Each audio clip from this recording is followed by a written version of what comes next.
TV Les Terriennes. Je suis très heureux de vous retrouver. Notre invité principal ce soir, c'est André Comte-Sponville. André Comte-Sponville, bonsoir. Bonsoir. C'est marrant, avec votre nom, j'ai toujours cru que vous étiez un philosophe du XVIIIe siècle, en fait.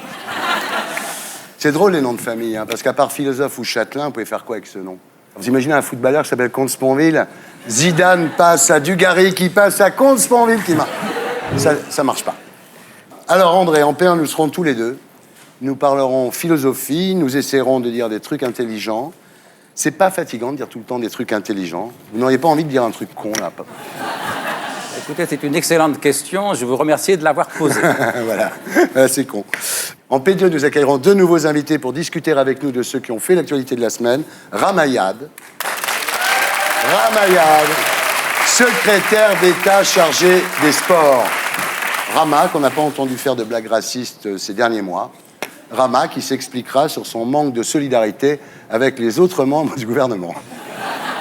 Toujours en P2, nous accueillerons Jean-Baptiste Prévost, le président de l'UNEF, qui nous dira que Sarkozy ne fait rien pour les jeunes, ce qui est injuste. Il a quand même essayé de mettre son fils à la tête de l'EHPAD.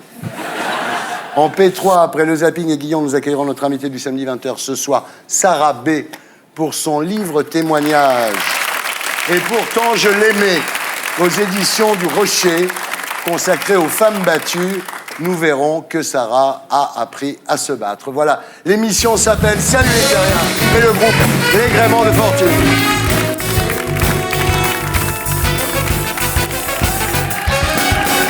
Alors André Comte-Sponville, rebonsoir. Vous êtes ici ce soir dans le cadre de notre série Philosophe en Access Prime Time. Après Bernard-Henri Lévy, Michel Onfray, André Glucksmann, Michel Serres, Luc Ferry et Benjamin Castaldi. Je sais, j'ai complètement craqué la semaine dernière. Vous êtes, comme tous ceux que je viens de citer, un philosophe médiatique, c'est-à-dire à la fois bénéficiaire et victime de vos passages à la radio et à la télévision. Bénéficiaire parce que vos livres sont lus, victime parce que c'est paradoxal de réduire 40 ans de travail et 5000 pages de philosophie à quelques heures de télévision, non? C'est vrai que l'expression de philosophe médiatique, je l'entends toujours comme péjorative. Ouais. C'est le philosophe qu'on voit à la télé parce qu'on oublie que par ailleurs, il écrit des livres. Et c'est parce qu'il écrit des livres qu'on le voit à la télévision. Alors, victime aussi parce qu'à la télé, par peur du zapping, l'animateur ne vous laisse pas dérouler votre raisonnement et c'est difficile de philosopher brièvement. Ben oui, ça, il faut dire que c'est de pire en pire. Parce que quand j'ai commencé et à publier et donc à faire un peu de télévision, c'était du temps de Pivot ou de Michel Polac, on pouvait parler 5-10 minutes sans être interrompu.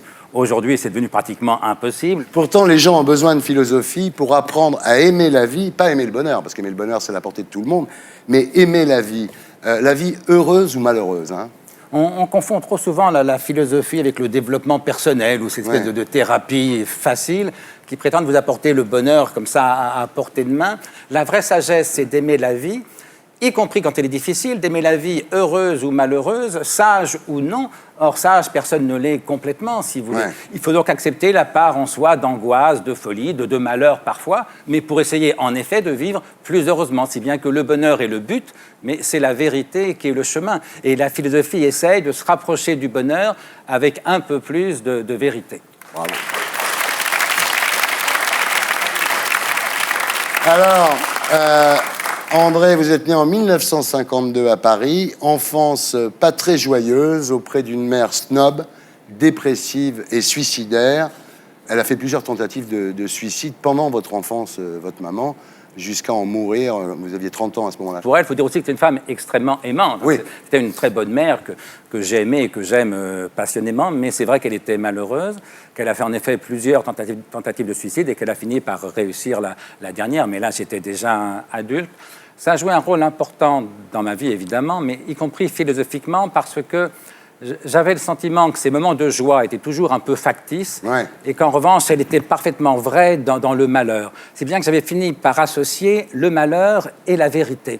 Et c'est en lisant les philosophes, et d'abord les philosophes grecs, que j'ai compris que non, c'était une illusion, qu'on peut avoir un bonheur vrai, que c'est l'illusion en vérité qui rend malheureux. Ouais. Vous savez, quand j'ai publié mon premier livre, Le mythe d'Icare, j'ai reçu quelques semaines après la lettre d'un psychanalyste qui me disait qu'il était d'accord avec moi pour penser qu'il fallait essayer de se guérir, de se libérer de l'espérance, parce que, me disait-il, je constate dans mon cabinet que l'espoir est la principale cause de suicide. Ouais. Oui, parce qu'on se tue surtout par déception. Oui, c'est vrai. Alors, votre mère était aimante, votre père pas du tout, jamais un mot affectueux. Vous dites, le premier compliment qu'il m'a fait, c'est quand j'ai intégré Normal Sup. Oui, j'avais 20 ans, c'était un peu tard, cela dit. Il appartenait à cette génération d'hommes pour lesquels montrer de l'amour, y compris à ses enfants, ça ne se faisait pas. Voilà, les pères étaient beaucoup moins aimants il y a 50 ans qu'aujourd'hui, et lui était très caractéristique de ce type d'homme de l'époque. Donc, votre mère l'a quitté, et quand il s'est remarié, il est devenu beaucoup plus sympa, quand même. J'ai vu un autre homme, transfiguré par l'amour et par le bonheur, et du coup, ça m'a aidé à mieux comprendre ce qui s'était passé avant, ce qu'il était, et à comprendre qu'au fond, cet homme n'était bien sûr pas méchant, simplement, il était malheureux. Alors, enfant, vous vous rêvez écrivain, jusqu'à la terminale, où vous découvrez la philosophie, et là, vous êtes fasciné. Quand j'ai découvert la philosophie, ça m'a tellement passionné que l'amour de la littérature et surtout de la fiction s'est éloigné. Je me suis dit, au fond, à quoi bon inventer des histoires quand la vie réelle est tellement passionnante. C'est bien que j'ai gardé la vocation d'écrivain, mais au lieu d'écrire des romans, j'ai décidé d'écrire de la philosophie. Alors, de la même façon, la passion politique de mai 68 va emporter votre foi chrétienne. D'abord, Dieu cesse de vous intéresser, puis finalement, vous cessez d'y croire. Je suis donc devenu athée vers l'âge de 18 ans, et je le suis resté. Alors, l'athéisme devient pour vous une évidence, et vous avez une phrase formidable. Dieu revient à expliquer quelque chose qu'on ne comprend pas par quelque chose qu'on comprend encore moins.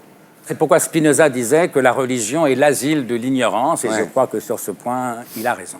Vous dites, si cela ne dépendait que de moi, il y a belle lurette que Dieu existerait. Je préférerais que Jésus soit ressuscité, je préférerais retrouver ma petite fille qui est morte bébé. Oui, c'est-à-dire que, au contraire de mon ami Michel Onfray, moi, je n'ai aucune haine de la religion. Je comprends très bien que les gens souhaitent qu'il existe un Dieu aimant, tout-puissant, plein de justice et de miséricorde. Et en effet, ça serait le mieux. Mais c'est justement parce que ça correspond tellement à nos désirs les plus forts qu'il y a lieu de suspecter que nous n'avons inventé cette croyance que pour satisfaire nos désirs. Ce qui fait de la religion une illusion, au sens que Freud donne à ce mot, quand Freud explique qu'une illusion, c'est une croyance dérivée des désirs humains. Il m'arrive de dire que Dieu est trop beau pour être vrai, et qu'en effet, c'est l'une des raisons principales d'être athée.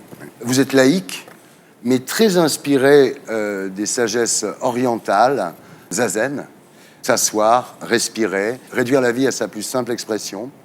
Oui, je suis laïque, bien sûr, athée, mais je me définis comme athée fidèle. Athée parce que je ne crois pas en Dieu, bien sûr, mais fidèle parce que je reste attaché par toutes les fibres de mon être à un certain nombre de valeurs morales, culturelles, spirituelles, qui sont nées le plus souvent dans les grandes religions, et spécialement pour nous, dans la tradition judéo-chrétienne. Pour moi, Jésus n'est pas Dieu ni fils de Dieu, c'est un homme, mais un homme évidemment exceptionnel, dont l'image continue de m'éclairer en quelque chose. Et puis, il y a en effet les spiritualités orientales, alors que j'ai découvertes beaucoup plus tard, bien sûr, mais c'est vrai que le bouddhisme spécialement, et plus encore sa variante chinoise, le Chan, et japonaise, le Zen, font partie pour moi des spiritualités les plus fortes, les plus profondes, et qu'en effet, il m'arrive de pratiquer la méditation assise, ce qu'on appelle le zazen. Et je crois que c'est très important pour un philosophe qui travaille avec le mental, avec des mots, avec des concepts, de prendre parfois le temps de s'asseoir, de respirer, de rester silencieux et attentif. Vous faites ça dans quel environnement ? Je le fais chez moi, bien sûr, mais surtout quand je suis à la campagne, dans une maison que j'ai en Basse-Normandie, où je passe 4 mois par an. Et là, tous les matins, au réveil, je pratique ça, cette méditation assise, silencieuse, sans objet. Quand je suis à Paris, c'est plus difficile parce que j'ai une vie, comme tout le monde, un peu plus agitée. Ça s'apprend ? Ça s'apprend en se pratiquant. Vous savez ce que disait Aristote, hein, c'est en forgeant qu'on devient forgeron. C'est lui qui a dit ça. Eh bien, c'est en méditant qu'on devient méditatif. Oui. On peut méditer là un peu, là ? Si vous voulez, mais ça va peut-être assez mal passé à l'antenne, mais on peut essayer. C'est pas sûr. Mais il y a une posture à prendre, Jean, parce que quand j'avais 18 ans, on faisait... Oh, non. Non, moi je ne fais pas homme. Non, en gros, on est assis, le dos droit. C'est très important parce que c'est une position à la fois de confort et de stabilité. On respire. On ferme les yeux? Les yeux sont mi-clos en principe. Et on est attentif à sa respiration. Voilà, le point de départ, c'est ça. Être assis strictement immobile et être attentif à sa respiration. En principe, on ne le fait pas devant les caméras, mais après tout, pourquoi pas? Ben pourquoi pas? Pourquoi pas? On se retrouve après la pub avec Ramayad et Jean-Baptiste Prévost pour discuter avec nous de ceux qui ont fait l'actualité de la semaine. À tout de suite.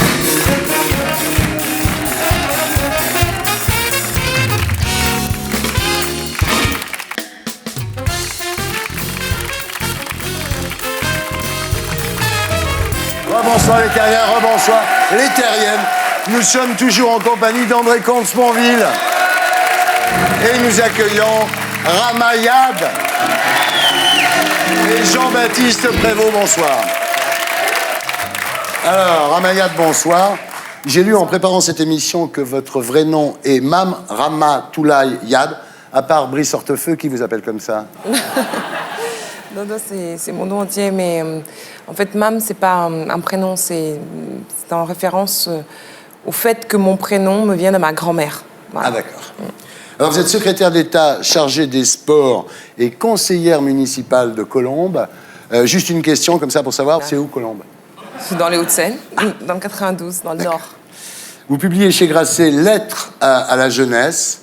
Nous en parlerons dans le commentaire d'actu dans un instant. Mais d'abord, je voudrais fêter avec vous et tous nos amis téléspectateurs un événement extraordinaire, incroyable.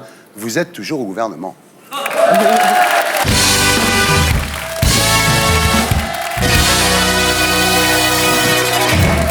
La dernière que vous avez sortie, et en plus vous n'avez pas tort, hein, c'est que le président Sarkozy a dit que l'homme africain n'est pas encore entré dans l'histoire, et vous dites qu'il est entré le premier. Ça, c'était de l'ironie, c'était en référence à Lucie, ouais. c'était pour rire, c'était du 4e degré. Mais c'était en référence à Lucie qui appartient plutôt à la préhistoire. Voilà.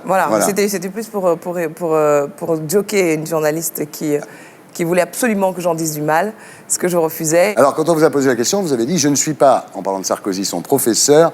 Qu'est-ce que vous voulez que je fasse?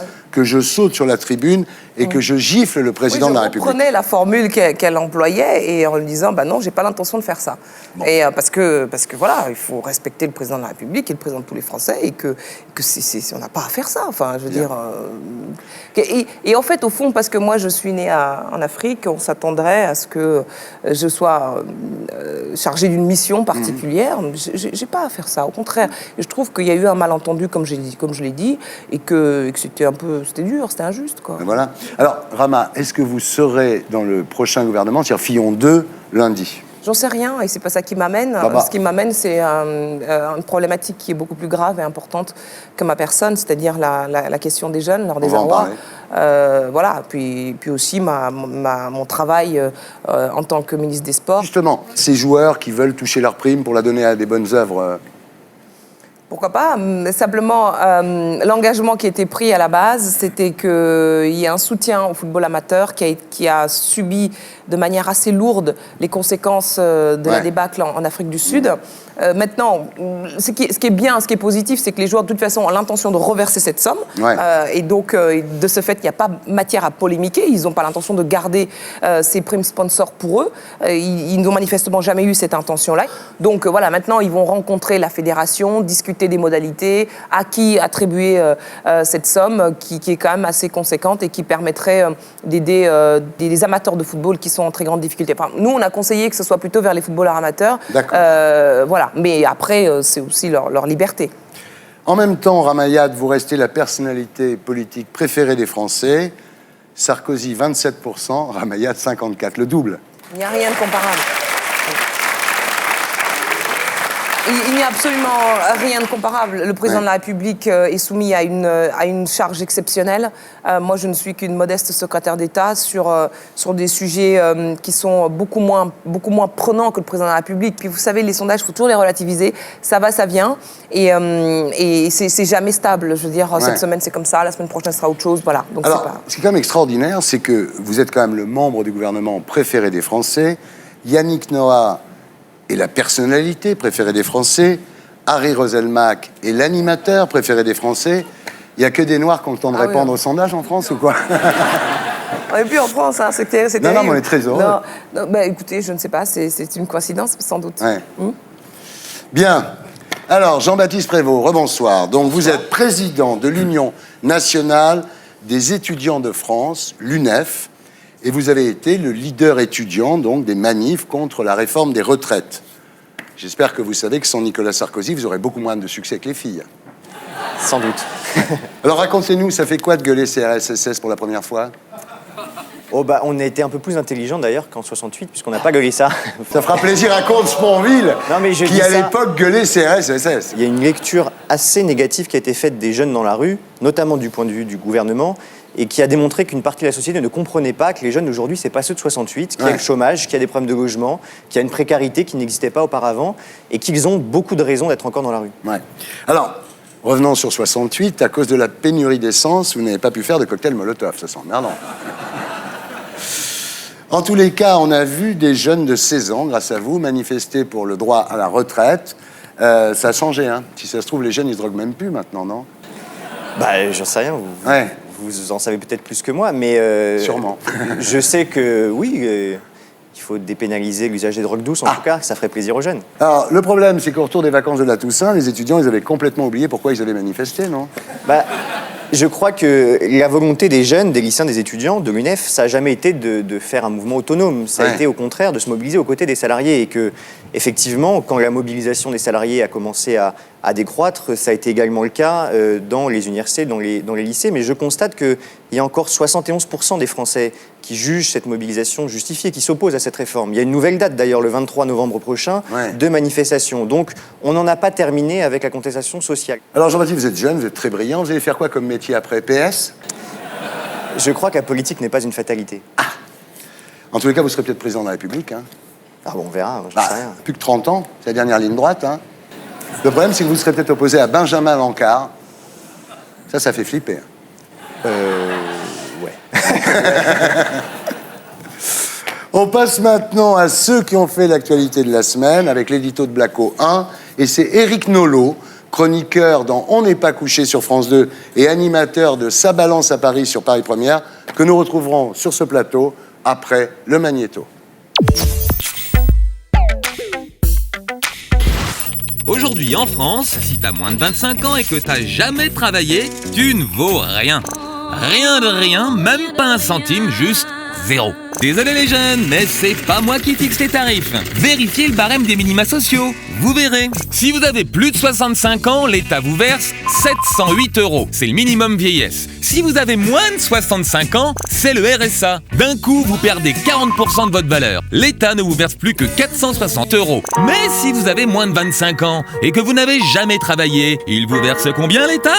Zéro. Voilà ce que vous valez aux yeux de la société. En 68, c'est le jeune qui rejetait la société, mais aujourd'hui, c'est la société qui rejette le jeune. Dans une France qui vieillit, le jeune, alias le 15-24, alias le stagiaire, alias les générations futures, bref, le jeune a de sérieuses raisons de manifester. Entre le chômage qui touche 25% de sa génération, la part du PIB consacrée à l'éducation qui a baissé de 15% en 10 ans, les prix des logements qui explosent, déjà, il y aurait de quoi manifester toute la semaine. Et voilà qu'en plus, cette semaine, le rapport annuel du Secours catholique vient de montrer que 18% des moins de 25 ans vivent sous le seuil de pauvreté. Ah, pauvre jeune. Et dire que pour oublier tous ses soucis, il n'a même pas le droit d'organiser un petit apéro géant avec ses copains. Bah forcément, dans un pays de vieux, on n'aime pas trop que les jeunes s'amusent. Tout ça m'est bien égal.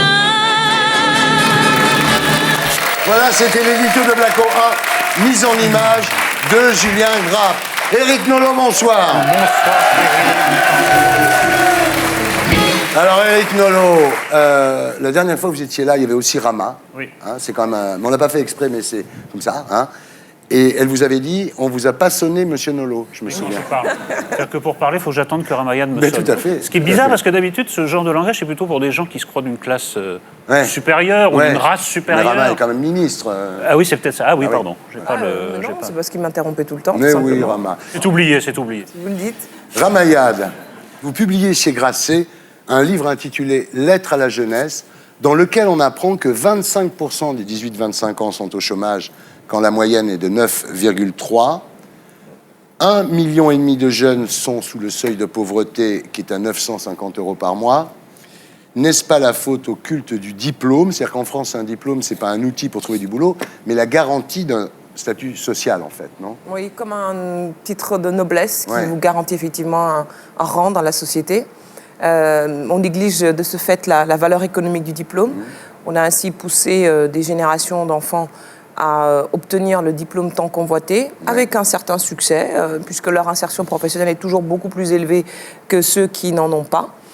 Néanmoins, on atteint une limite, puisque depuis la crise de 93, on a découvert qu'on pouvait être diplômé et ne pas avoir d'emploi. Et c'est ce qu'effectivement on peut appeler la diplômite.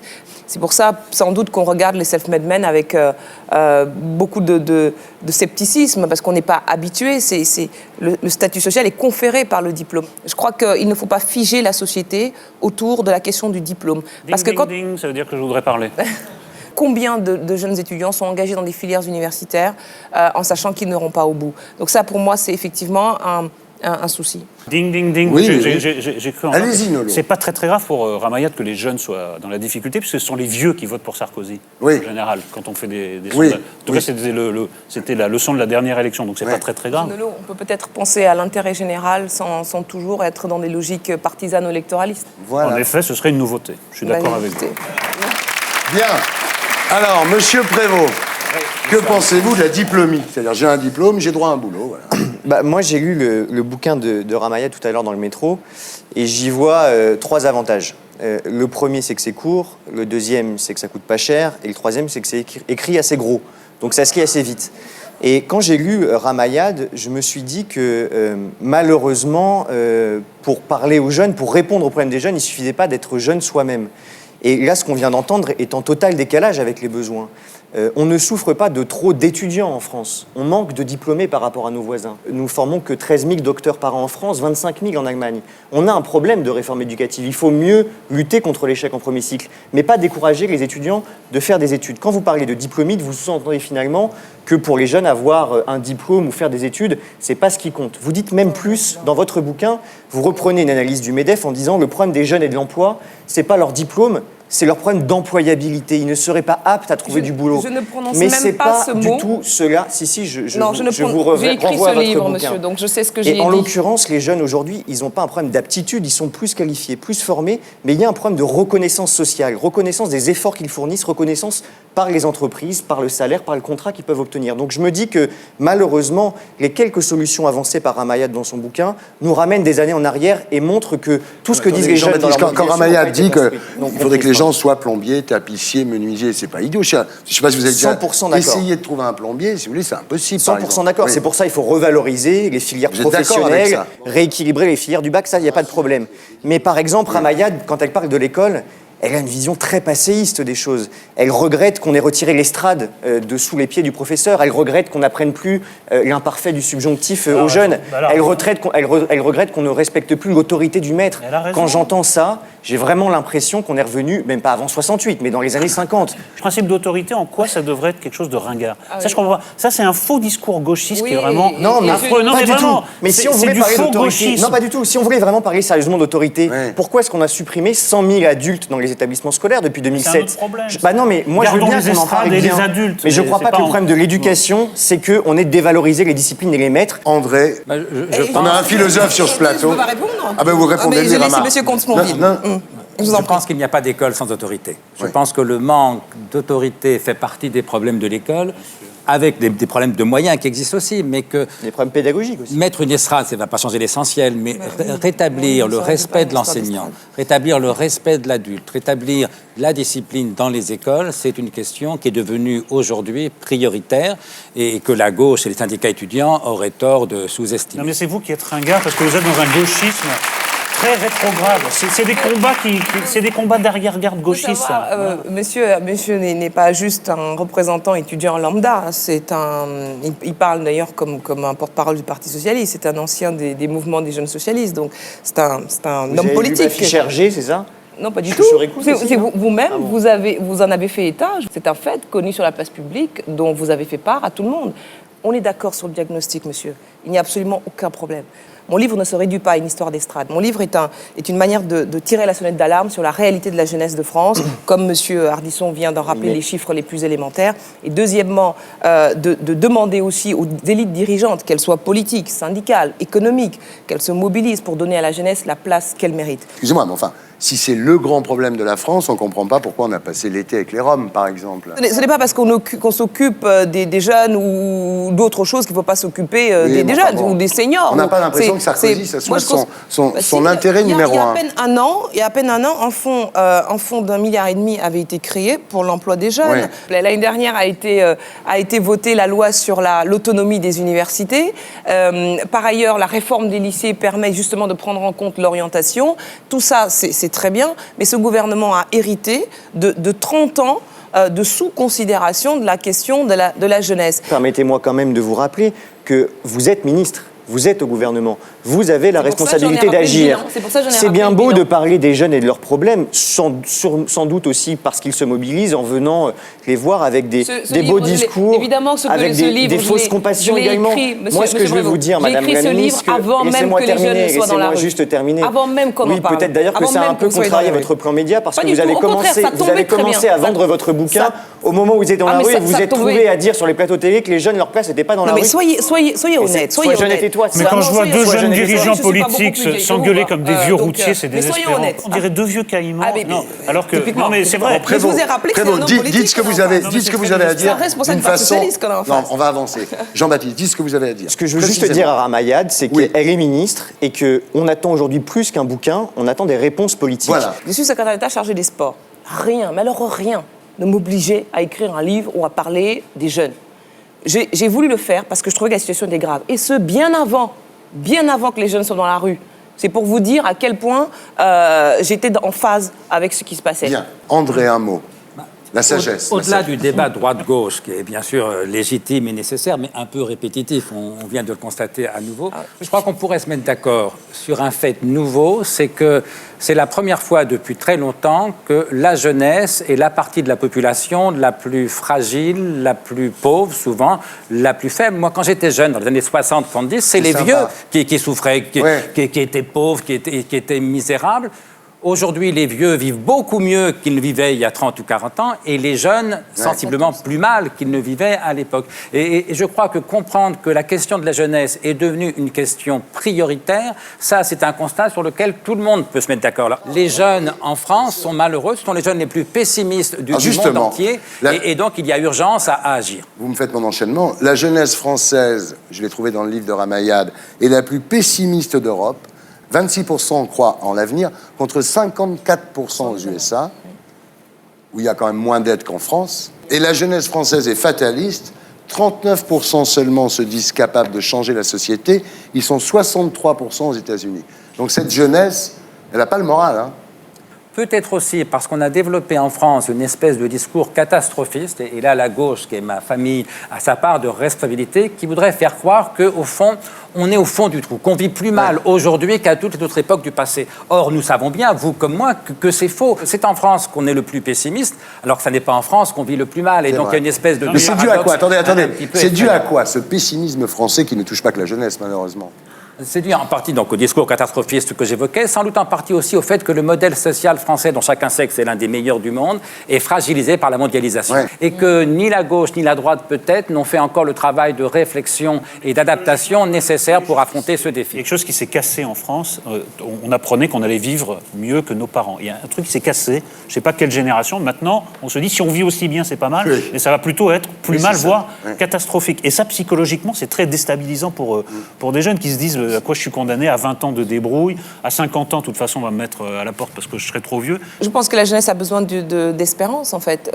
Et ça dépasse l'histoire d'un gouvernement ou une conjoncture politique ou économique. Et si notre pays est pessimiste, moi, je pense fondamentalement, c'est lié au fait qu'il s'est coupé de son élan vital qu'est sa jeunesse. Et au fond, en étant un peu étouffé comme ça, en étant un peu marginalisé, le pays a nourri un sentiment confus de déclin qu'on ne trouve pas en Chine, en Inde ou aux États-Unis, effectivement. Un mot, et on passe à la suite. Nicolas Sarkozy, il faut le savoir, c'est le premier président de la Ve République élu sans les voix des jeunes. Il y a un vrai problème aujourd'hui de participation démocratique des jeunes. Ils ont le sentiment de ne plus être écoutés. Et comment serait-il autrement par la gauche non plus, quand leur mobilisation, quand leurs revendications ne sont pas entendues. Ce que je voudrais juste dire, c'est que moi, je n'aime pas l'expression le malaise de la jeunesse. On est en train d'essayer de faire croire aux jeunes que dans une société plus riche qu'en 1945, quand le modèle social a été créé, dans une société où il y a plus de connaissances, où on peut se former plus longtemps, il faudrait qu'on accepte justement que toutes les régressions sociales soient faites en notre nom. Pourquoi est-ce que l'emploi serait devenu une chose rare, par exemple, dans notre société, alors qu'elle est plus riche qu'auparavant? Où sont les emplois verts? Où sont les nouveaux besoins économiques, socio-culturels? Pourquoi est-ce que, par exemple, on a toujours un numerus clausus en médecine qui nous empêche d'avoir autant de médecins qu'on en aurait besoin? Donc, il y a des réformes à faire et il y a besoin de donner une place dans la société aux jeunes, mais pas d'essayer en permanence de les convaincre qu'ils doivent accepter les renoncements, la régression et la pauvreté, comme parfois trop souvent le discours politique le fait. Rama, désolé, il faut avancer. On continue à discuter de ceux qui ont fait l'actualité de la semaine avec l'édito de Blacko 2. Depuis que Dominique de Villepin a repris sa carte à l'UMP en juillet, il n'a jamais dit autant de mal de Sarkozy. Je dis que Nicolas Sarkozy est aujourd'hui un des problèmes de la France et parmi les principaux problèmes qu'il faut régler. Ah, ça, il y va fort. La majorité est scandalisée car Villepin tape sur le président encore plus fort que les ténors du PS. Mais si Nicolas Sarkozy est le problème de la France, est-ce que Dominique de Villepin est vraiment la solution? Quand Villepin est arrivé à Matignon, il s'est donné 100 jours pour réformer le pays, comme Napoléon, qui avait mis 100 jours pour reconquérir la France en 1815. Les 100 jours de Napoléon ont conduit à Waterloo et ceux de Villepin se sont terminés sur l'échec du CPE. Du coup, fini sa passion pour Napoléon, désormais Villepin prend des accents gauliens. Je m'engage en connaissant le prix. Bon, faut admettre que la panoplie du général lui va mieux qu'à Sarkozy. Il est grand comme De Gaulle, il parle comme De Gaulle, et pour enfoncer le clou, il a lancé son nouveau parti République Solidaire le lendemain du 18 juin. Une autre voie est possible, grâce à vous! Ah, ça on s'y croirait, hein, quel talent! Villepin est très doué pour imiter le style des grands hommes du passé. Regardez comme il fait bien Chirac! Bonjour, moi c'est Villepin, Dominique, enchanté. Bonjour monsieur le formager, bonjour madame. Votez pour moi, un petit autographe, je vous signe quelque chose? À la bonne vote? Comment ça va par ici? Ça sent rudement bon là-dedans. Les gars, vous avez vu comment je fais bien Chirac? Quand on pense que cet énarque ne s'est jamais présenté aux élections, mais on dirait qu'il a fait ça toute sa vie. Alors forcément, on pense à 2012. On se dit que Villepin est déjà en campagne et que rien ne l'arrêtera. Rien vraiment? Et le procès Clearstream alors? Nicolas Sarkozy avait promis de me pendre à un croc de boucher. Je vois que la promesse a été tenue. En première instance, Dominique a été relaxé par les juges, mais le procureur qui avait requis 18 mois de prison avec sursis a fait appel. L'affaire sera rejugée en mai. En attendant, les sondages pour 2012 créditent Dominique de Villepin de 8% d'intention de vote. Alors si Villepin rêve d'être élu, bien sûr ce sera trop juste. En revanche, si son rêve est simplement de faire perdre Sarkozy, ah bah là c'est carrément jouable. La bataille suprême est engagée. Voilà, c'était l'édito de Blacko 2, mise en image de Julien Grave. Voilà. Alors, est-ce que Dominique de Villepin est, comme le dit François Fillon, un sétaire irlandais beau, grand, mais fou? Ou est-ce qu'au contraire, c'est un visionnaire courageux qui va nous sortir de la merde dans laquelle on est? La question, c'est de savoir s'il est fou ou s'il est sage. Prenons un exemple. Moi, je regrette, on peut dire ce qu'on veut de Dominique de Villepin, mais son discours devant les Nations Unies... Magnifique. C'était, bon, pour moi, c'est un grand moment de l'histoire de France. Oui. Et maintenant, on peut voir la chose avec recul. La folie, c'était d'aller faire cette guerre, et la sagesse, c'était de la refuser. Donc, au moins, un point pour Villepin. Oui, voilà. C'est vrai. Un point pour Jugeons-le sur les faits. C'était une décision de Jacques Chirac. Hein. Oui. Il est allé faire le discours. Moi, je me rappelle de Dominique de Villepin, Premier ministre, qui avait été effectivement l'artisan du contrat première embauche. Et je crois qu'il avait à peu près aussi peu de considération que Nicolas Sarkozy pour le dialogue social. Ouais. Et on l'a vu à l'époque, et c'est peut-être le souvenir qui m'a le plus marqué. Pour vous, c'est blanc bonnet et bonnet blanc, comme disait Jacques Duclos. Ce que je sais juste, c'est que dans une démocratie moderne, il n'est pas normal qu'un gouvernement décide contre sa population. Et il n'est pas normal que le dialogue social ait si peu de place que les gens doivent descendre à 7 reprises à plusieurs millions dans la rue. On l'a vu avec Dominique de Villepin, on vient de le voir avec Nicolas Sarkozy. D'accord, donc pour vous, c'est pareil. D'accord. Rama. C'était pas pareil. Nicolas Sarkozy est un réformateur qui est allé au bout de sa réforme. Celle des retraites. Oui. Et qui avait raison. André. Je le trouve verbeux et fumeux. Ben voilà, En 2 mots. Bon, ben, ce sera le mot de la fin. Hein. Nolo, le Goncourt à Welbeck, alors. Vous êtes le seul à pas avoir participé au concert de louanges. Mais moi, j'avais annoncé qu'il l'aurait. Il ne pouvait pas en être autrement. Ah oui. C'était annoncé depuis des mois. Mais ce que vous dites quand même, c'est que pour l'avoir, il est passé sous les fourches codines de l'establishment littéraire, Ah oui. quand même. Hein. Je ne sais pas qui l'a coaché, mais ils ont éliminé. C'est tout Teresa ce qu'il Cremelzi chez Flammarion. Hein. Voilà, et pas seulement. Je pense qu'il a dû prendre langue même avec des gens du jury du prix Goncourt pour savoir. Voilà, il faut maintenant présenter un visage acceptable. Oui. Et d'ailleurs, le livre ne dérangera personne. Oui. Alors, Eric, vous préférez Pierre Dac. Vous préfacez d'ailleurs un livre intitulé Pierre Dac, mes meilleures pensées, publié au Cherche Midi. Alors, quelles sont les meilleures pensées de Pierre Dac ? Alors, juste un mot pour Pierre Dac. Moi, ça a été un choc quand j'étais au lycée, parce que c'est un maître de la dérision, Oui. de la moquerie. C'est par exemple l'auteur de cette phrase que tout le monde cite, sans savoir peut-être que c'est de lui. À l'éternelle et triple question, toujours demeurée sans réponse. Qui sommes-nous ? D'où venons-nous ? Où allons-nous ? Je réponds, en ce qui me concerne personnellement, je suis moi, je viens de chez moi et j'y retourne. C'est-à-dire que moi, j'ai appris la philosophie au lycée en même temps que l'anti-philosophie de Pierre Dac, et c'est resté mon maître. C'est quelqu'un qui aide à prendre de la distance. Voilà. Qui disait, pour ceux qui vont chercher midi à 14h, l'heure de vérité risque de se faire longtemps attendre. Et enfin, je sais pas, pour les jeunes, un message à l'adresse de la jeunesse, celui qui dans la vie est parti de zéro pour n'arriver à rien dans l'existence n'a de merci à dire à personne.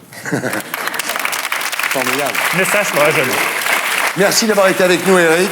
On vous retrouve sur France 2, chez Laurent Ruquier, et dans votre émission, désormais, sur Paris Première. Nous allons bientôt accueillir Ramayad. Ben voilà, une émission où il a accepté commencé notre comme invitation, chroniqueur, absolument, qui s'appelle Ça balance à Paris. Merci. Voilà. Alors nous, on se retrouve après la pub pour le Zapping Lyon et notre invité du samedi 20h. Ce soir, Sarah B. pour son livre Et pourtant, je l'aimais, consacré aux femmes battues. À tout de suite.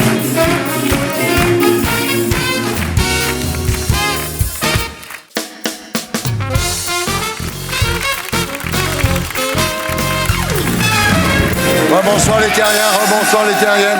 Nous sommes toujours en compagnie de Ramayad, André Comte-Sponville, Jean-Baptiste Prévost, et nous accueillons notre invité du samedi 20h ce soir, Sarah B. Bonsoir. Aujourd'hui en France, une femme meurt tous les 2 jours sous les coups de son conjoint. Cela a failli être votre cas. Heureusement, le 13 octobre 2009, au bout d'une agonie de près de 20 ans, vous avez enfin osé porter plainte. On en parle à 20h. En attendant, le zapping. C'était le zapping et maintenant le best-of de Stéphane Guillon. Guerlain sort un nouveau parfum, Brise d'Hortefeux. Quand il y a un étranger dans une pièce, ça va, mais quand il y en a plusieurs, pulvérisé, Brise d'Hortefeux. Bernard Laporte, qui a toujours juré ne pas être le papa de la petite Zora Dati, confirme. Entre Rachida et moi, c'était 3 fois rien, juste une petite inflation entre 2 portes. Rachida est une chic fille, a ajouté Bernard. L'association humanitaire qu'elle dirige et sa passion pour la Somalie, pardon. Très belle interview de Laurence Ferrari qui attend un bébé bonheur. Nous, on attend des bébés malheurs, des bébés moches, des bébés qui font chier. Laurence, elle attend un bébé bonheur.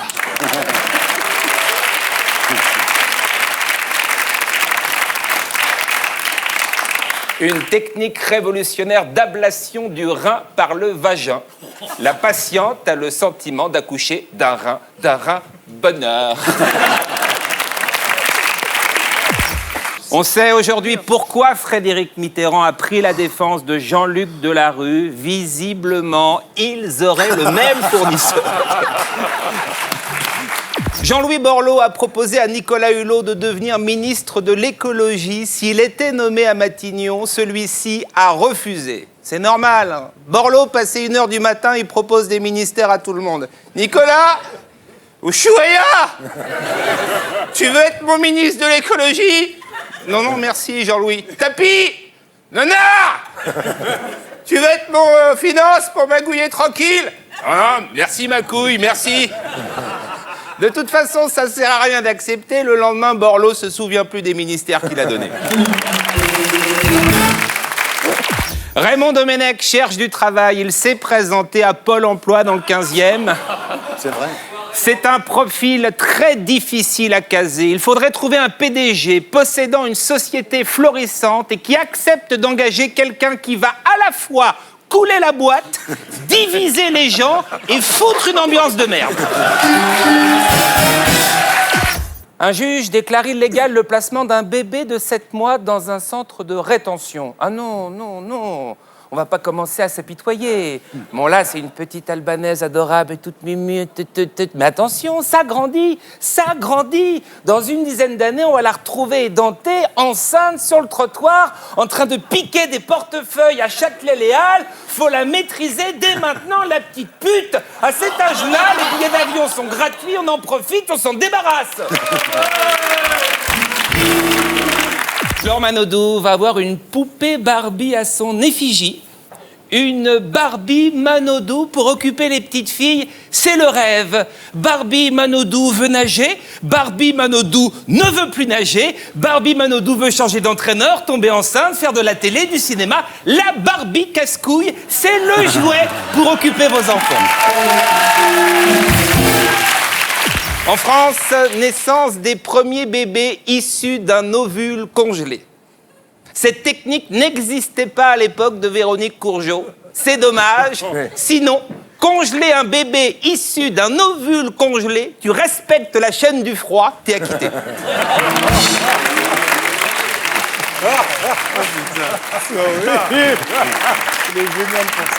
Un numéro de téléphone mis en service pour dénoncer les auteurs d'injures racistes, le 01 45 08 08 08. C'est un vrai numéro, on va tout de suite le constater.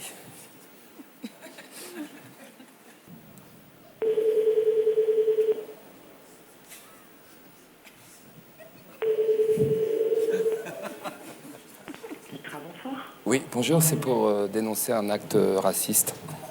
Alors en fait, il faudrait rappeler demain matin à partir de 9h, parce que notre service juridique est fermé pour l'instant. Ah, flûte. Prenez juste le message et passez-le, quoi. D'accord, dites-moi. Donc l'adresse de la personne, c'est place Beauvau, dans le 8e. D'accord. C'est monsieur Hortefeux Brice qui a déclaré...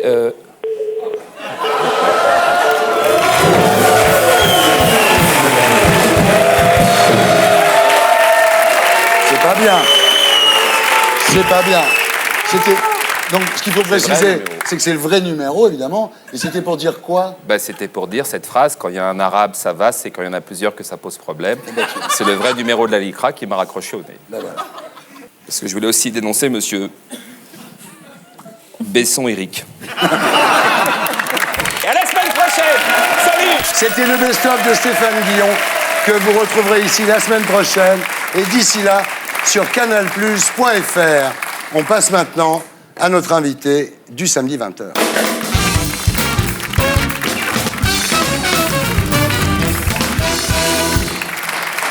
Sarah, rebonsoir. Vous publiez aux éditions du Rocher un livre intitulé « Et pourtant je l'aimais » où vous racontez votre amour pour un homme qui vous battait, qui vous torturait et qui a bien failli vous tuer. Vous êtes né en 1973 en Tunisie, père ingénieur, mère femme au foyer, enfance confortable dans un petit village près de Bizerte, à 60 km de Tunis. En juillet 1985, vous venez d'avoir 12 ans, vous commencez à faire du lèche-vitrine avec les copines, à aller boire des orangeades sur la Grand Place, lorsque vous rencontrez Fred. Oui. La première fois que vous le voyez, il a un costume blanc. Est-ce qu'il est beau? Très beau pour moi. On l'appelle le Français. Il vient de France, oui. On dit qu'il est riche.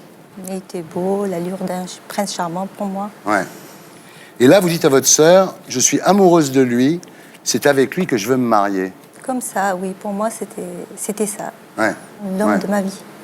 À 12 ans, mais Ouais. j'avais déjà vu. 3 jours plus tard, vous l'abordez, ce Fred, en lui disant, je m'appelle Sarah, j'ai 12 ans, et je veux me marier avec vous. C'est pas courant, mais je l'ai fait. Ouais. C'est de la folie, ouais. Alors, les jours suivants, vous faites connaissance avec lui. Il vous dit qu'il habite un magnifique appartement à Toulon, 5 pièces. Et vous faites quoi à ce moment-là avec lui? Mais je sortais avec lui. Pour moi, c'était des amourettes, quoi. Ouais. Mais pour moi, c'était sérieux aussi. Ouais. C'est Mais pour lui dans ma aussi, tête. c'est sérieux. Oui. Quand vient la fin de l'été, il repart en France, et vous pleurez beaucoup. Oui. Quelques jours plus tard, votre père reçoit une lettre de Fred qui lui demande de lui réserver votre main. Alors vous êtes folle de joie, évidemment, et votre père est outré par ça. Hein. Parce que j'étais très jeune. Je jouais encore à la poupée, donc Ouais, c'était impensable de penser au mariage. ouais. C'était vraiment l'amour fou. Fou. Ouais, c'est une passion Ouais. incroyable. Alors pendant 3 ans, vous téléphonez à Fred en cachette, chez votre cousine. Ouais.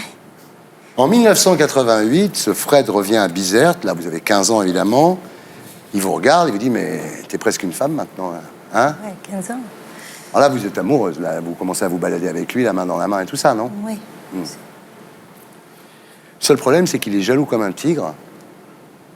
Très possessif. Dès qu'il y a un homme qui vous regarde, Il y avait une histoire. Ouais. Ben, ça aurait dû me mettre la puce à l'oreille, mais ouais. moi, quand on est amoureux, on est aveuglé. Alors quand Fred repart en France, vous faites une tentative de suicide avec des médicaments. Bon, heureusement, j'ai eu de la chance. Ouais, J'ai eu de la chance. Là aussi, j'ai échappé belle à la mort. ouais, J'aurais pu y passer. ouais. Jusqu'en 1991, Fred va remuer ciel et terre pour que vos parents acceptent ce mariage. Lui, il voulait, moi, je voulais, je le soutenais. On voulait se marier à tout prix. Et le 20 octobre 1991, vous vous mariez. Et là, il est très habile parce qu'il séduit toute votre famille. Pour séduire la famille, déjà, c'est moi qui l'ai aidé. Parce que moi, j'étais de son côté, donc je le soutenais beaucoup. Mes parents, ils ont préféré que je me marie avec lui plutôt que se sauver avec lui. Et ça, c'est vraiment un scandale en Tunisie. Le jour du mariage, quand votre sœur montre le film de son propre mariage, Fred découvre que ce jour-là, vous aviez dansé avec un autre homme, qui en fait est votre cousin. Ouais. Donc j'imagine que c'était, voilà, en tout bien, en tout honneur. Mais la fête est gâchée par ça. Quand vous arrivez dans la chambre nuptiale, donc, vous êtes toujours avec votre robe de mariée, et Fred n'a toujours pas décoléré, il vous tend un oreiller et il vous ordonne de dormir par terre. Ouais. Il dit, chez moi, les filles comme toi, elles dorment par terre comme une chienne. Ouais. Vous n'aviez pas la force de partir quand vous voyez ça? Il fallait que j'assume en quelque sorte ma décision. Alors après le mariage, Fred quitte la Tunisie tout seul. Il vient de temps en temps vous voir. Vous êtes enceinte à ce moment-là, hein, de votre premier enfant, Myriam. Et un jour, vous êtes tellement exaspéré par ses reproches, par ses menaces, que vous menacez de vous jeter dans un puits. Et là, il vous rattrape et il vous donne le premier coup. Il vous frappe à l'omoplate. Et vous dites, le prince charmant s'est transformé en monstre. Alors, le problème, c'est qu'il frappe aussi votre père et votre mère. Mais comme il est très séducteur, apparemment, il revient, il implore leur pardon, il dit qu'il a eu une enfance difficile. Et là, vous pardonnez? Oui, j'ai pardonné parce que... Est-ce que vos parents ont pardonné à ce moment-là? Non. Non. Mais mes parents m'ont toujours suivi, donc... Ouais. Si moi je pardonne, pourtant ils m'ont demandé de divorcer et tout. C'était un peu trop tard. Hein. Ouais. Alors là, Sarah, vous décidez de donner une nouvelle chance à votre mariage. vous rejoignez votre mari à Toulon. Mais en arrivant à Toulon, vous déchantez, parce qu'il vous avait dit qu'il avait une voiture de sport. En fait, il avait une vieille guimbarde qui passe même pas le contrôle technique, quoi. Ah oui, c'était terrible. Hein.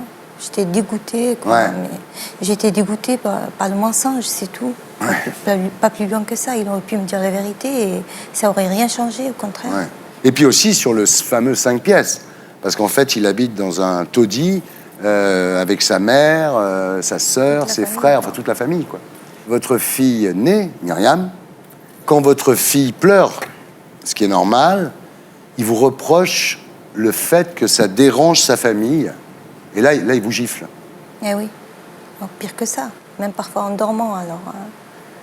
Je reçois la gifle quand je dormais. Bon, il passe par là, bon, une gifle. Ouais. Pendant le sommeil. Oui.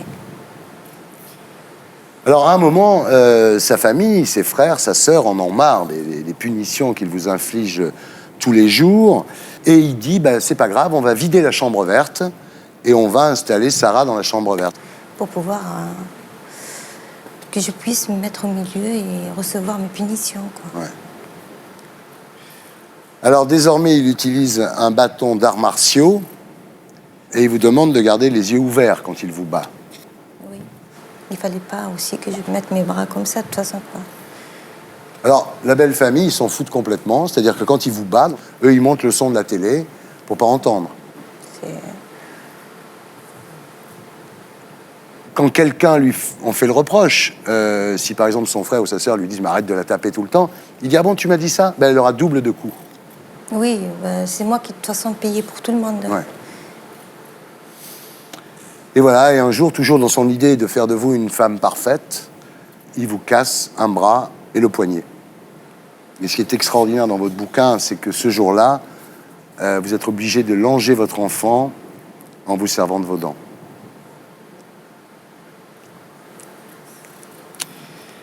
Alors, pour vous retenir, il vous fait croire que vous êtes en situation illégale. Il vous dit, si tu sors dans la rue, comme tu n'as pas des vrais papiers, tu vas te retrouver en prison. Je ne suis pas dans mon pays, oui. En plus, vous ne pouvez pas téléphoner parce que le téléphone est dans la chambre de sa mère, qui est toujours là. Donc vous êtes vraiment prisonnière, quoi. En fait. Oui, bien sûr. Ouais. Et il forme avec sa mère un couple assez démoniaque. Hein. Ouais. Oui. C'est Tati Daniel, la vieille. Hein. Et alors, ce qui est terrible, c'est qu'il vous avait toujours dit que son père était un homme très... Bon, je l'ai vu parce que les parents, en fait, ils sont séparés. Ouais. Et mon beau-père, j'ai réussi à être avec lui pendant 3 jours. C'est quelqu'un d'adorable. Contrairement à ce qu'il vous avait dit, votre beau-père est un homme plutôt bon et généreux. Et quand il part de chez vous, il lui dit « ta femme est admirable. Ouais. Garde-la, elle est admirable. » Résultat, il vous frappe, malgré le fait que vous soyez enceinte de lui. Et là où c'est terrible, c'est qu'à un moment, vous faites semblant de vous évanouir, vous vous dites, tiens, je vais faire semblant de m'évanouir, comme ça, il va me lâcher. Et là, il a une réaction terriblement égoïste, parce que ce qui lui fait peur, c'est pas que vous mouriez, c'est de se retrouver dans la merde. Oui. Il vous dit, ne me mets pas dans la merde, Sarah, ne meurs pas. Parce qu'évidemment, si vous mourrez sous ses coups, il va être poursuivi. Oui. Quand vous accouchez, les infirmières ne se rendent pas compte de ça devant les gens, il était le mari parfait. Alors, quelques années plus tard, quand vos enfants sont scolarisés, alors là, ça devient terrible parce qu'il dit aux enfants, si tu as des notes en dessous de 17, je frappe ta mère. Vous imaginez dans quel état ça met les pauvres enfants, évidemment. Votre gosse, elle bosse jour et nuit, la pauvre, elle ne sait plus quoi faire pour avoir 17, quoi. J'ai eu une chance que c'est-à-dire ma fille aînée, c'est une très bonne élève. Heureusement. Donc elle avait rarement la note en dessous de 18, c'est rare. Bientôt, il y a un nouveau rituel qui s'installe. Quand il vous frappe, il veut que vous soyez nus, allongés sur le sol, la face contre terre. Plus de bras cassés, plus de poignets cassés, puisque vous cherchez plus à vous protéger. Sur le dos, voilà. Ouais. Et là, il commence à vous torturer.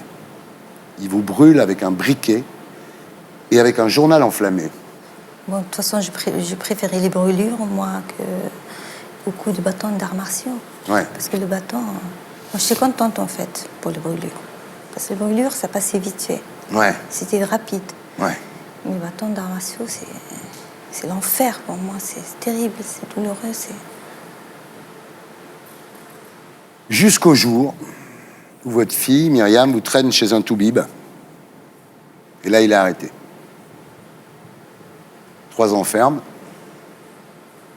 Plus le droit de venir dans les Alpes-Maritimes pendant 5 ans. Déchu de ses droits civiques pendant 5 ans. Est-ce que vous lui pardonnerez un jour à Fred? Je ne sais pas. Parce que je continue à l'aimer, malheureusement. Et je sais très bien qu'il a un problème. Ses réactions ne sont pas une réaction d'une personne normale.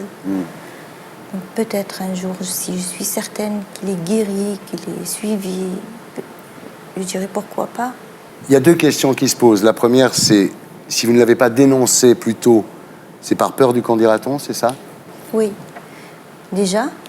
Et en plus, les menaces aussi. Et la deuxième question, c'est comment pouvez-vous aimer un homme qui vous a fait subir tout ça? Je crois que c'est avec le recul que je suis en train de peut-être idéaliser cet homme et revenir au point de départ. J'oublie le mal, je me rappelle que le bien. Et... Ah oui, c'est toujours pareil. Oui, voilà. Et je sais très bien que je suis en train de faire une erreur. C'est pour ça que je vois un psychiatre et j'en parle et tout. Je sais que j'ai besoin d'aide, c'est pas facile de passer... J'ai 36 ans et depuis l'âge de 12 ans, je suis avec cet homme. Ça fait 24 ans. Donc c'est... Vous redoutez le moment où, quand il sortira de prison, il viendra vous voir? Non, et j'ai pas peur, non. Vos enfants, ils vivent ça comment? C'est des jeunes filles qui font leur vie, des jeunes filles, il n'y a pas de problème, elles n'ont pas de problème. André, un mot? On a envie de dire à toutes les femmes, il faut partir au premier coup. Un coup, c'est inacceptable, ça doit être terminé, quitte à l'aimer de loin. Alors, je sais bien que c'est plus compliqué dans le réel, moi j'en parle un peu facilement, mais voilà, ma réaction spontanée, c'est ça. Il faut partir au premier coup. Maman? Écoutez, ça a été une survivante parce que ce qu'elle a vécu est une tragédie humaine. Et ça veut bien dire que le combat en faveur des femmes est loin d'être terminé, puisque la barbarie qui s'exprime au sein du foyer conjugal, en présence des enfants, avec des témoins, et qui est tant de passivité, tant de souffrance rentrée, est quelque chose qui est absolument inadmissible dans une société qui se prétend civilisée. Et ça se passe en France, au XXIe siècle, parce que le courage de partir, il n'est pas si évident. Il y a l'affection, il y a les enfants, il y a l'honneur, il y a le regard de l'autre, il y a toutes ces choses dont elle a parlé et qui pèsent lourdement dans cette vie conjugale. Et donc, elles sont très nombreuses dans cette situation. Il y a un numéro de téléphone qui s'affiche sur l'écran. Si vous êtes dans ce cas-là, appelez. Voilà, merci. C'était Salut les Terriens avec André Comte-Sponville, philosophe et membre du comité consultatif national d'éthique et toujours en librairie, Le goût de vivre et 100 autres propos chez Albin Michel. Ramayad, secrétaire d'État chargé des sports pour l'être à la jeunesse chez Grasset. Jean-Baptiste Prévost, merci, président de l'UNEF. Éric Nolot, qui préface le livre de Pierre Dac avec les meilleures pensées, c'est au Cherche Midi. Sarah B, et pourtant je l'aimais, au Rocher. Merci à tous ceux qui m'ont aidé à faire cette émission. Je vous laisse avec le SAV des émissions, lesgrelandes.com, et pour les abonnés à 20h50, 12 Rounds avec John Cena. On se retrouve la semaine prochaine. D'ici là, sur canalplus.fr. Salut les Terriens!